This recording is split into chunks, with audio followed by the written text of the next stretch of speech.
সড়ক দুর্ঘটনায় প্রাণ হারালো কলেজ ছাত্র।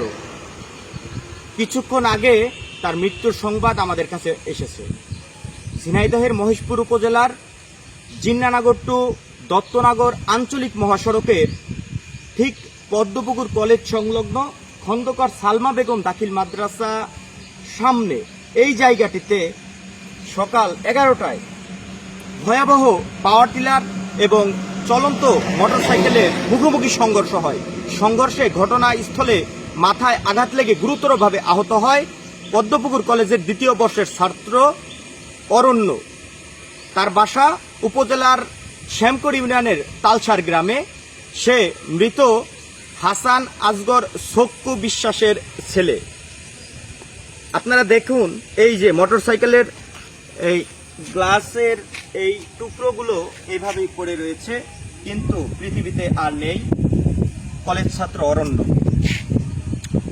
পিতাহারা সন্তানকে তার শখ-আহ্লাদ পূরণ করার জন্য হয়তোবা মা আদর করে তাকে মোটরসাইকেল ক্রয় করে দিয়েছিল, কলেজে আসবে ছেলে। কিন্তু আজ কি হলো, এই মোটরসাইকেল মরণ সাইকেলে পরিণত হয়ে ছেলেটি আজ ত্যাগ করে ওপারে চলে গেল। এই আঞ্চলিক মহাসড়ক, এই সড়ক দিয়ে প্রতিনিয়ত শত শত যানবাহন যাতায়াত করে। এর মধ্যে আজ সকালে আমরা স্থানীয় এবং তার নিহতের পারিবারিক সূত্রে যতটুকু জানতে পেরেছি, অরণ্য সকালবেলা বাড়ি থেকে বের হয় কলেজের আসার উদ্দেশ্যে। যখন সে এই খন্দকার সালমা বেগম দাখিল মাদ্রাসার সামনে এসে পৌঁছায়, এই কলেজে আসার জন্য সে যাচ্ছিল এবং বিপরীত দিক থেকে একটি চলন্ত পাওয়ার টিলার আসছিল। এই জায়গাটিতে যখন পৌঁছায় তখন দেখুন, এই যে মোটর সাইকেলের হেডলাইন, এই যে অরণ্যর মোটর সাইকেলের হেডলাইন ভেঙে এইভাবেই পড়ে আছে। এই জায়গাটিতে মুখোমুখি সংঘর্ষ হয়। সংঘর্ষের পরে মাথায় তার গুরুতরভাবে আঘাত পায়, হাত পা ভেঙে যায়। তখন স্থানীয়রা তাকে উদ্ধার করে দ্রুতভাবে এই সড়ক ধরে পার্শ্ববর্তী উপজেলা জীবননগর উপজেলা স্বাস্থ্য কমপ্লেক্সে নিয়ে যায়। সেখানে তার অবস্থা আশঙ্কাজনক হওয়ায় ডাক্তার উন্নত চিকিৎসার জন্য তাকে যশোর সদর হাসপাতালে রেফার করে। চিকিৎসাধীন কয়েক ঘন্টা চিকিৎসাধীন থাকার পর সে কিছুক্ষণ আগে পৃথিবীর মায়া ত্যাগ করে ওপারে পাড়ি জমায়। এতটুকুই আমরা জানতে পেরেছি। তো আমি উদাহরণস্বরূপ এই অরণ্যের মৃত্যুকে আপনারা যেসব পিতামাতা, যেসব গার্জিয়ান আপনার উঠতি বয়সের ছেলেকে তার শখের আবদার পূরণ করার জন্য আপনার আদরের কলিজার টুকরা সন্তানকে মোটর সাইকেল কিনে দেওয়ার আপনারা ভাবছেন, আসলে মোটর সাইকেল কিনে দেয়া মানে মরণ সাইকেল তাকে হাতে তুলে দেয়া। উঠতি বয়সের ছেলেপেলেরা এই সড়ক দিয়ে যখন দাপিয়ে বেড়ায়, এটি একটি আঞ্চলিক সড়ক, গ্রামীণ সড়ক।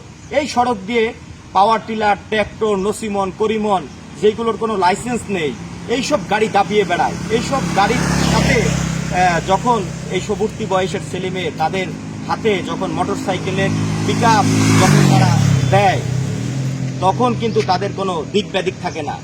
তখন যে কোনো এইসব গাড়ির সাথে তারা সংঘর্ষ হয়ে প্রতিনিয়ত এইভাবে উঠতি বয়সের কলেজ পড়ুয়া, স্কুল পড়ুয়া ছাত্রের মৃত্যুর সংবাদ কিন্তু আমরা প্রচার করে আসছি। গ্লামার মোটরসাইকেল চড়ে অরণ্য সকালবেলা বাসা থেকে বের হয়ে কলেজের উদ্দেশ্যে আসে।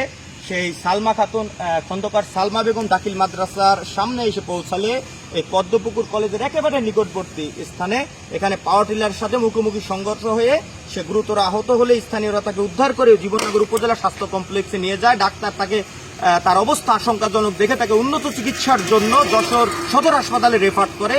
চিকিৎসাধীন অবস্থায় তার অল্প কিছুক্ষণ আগে তার মৃত্যু হয়।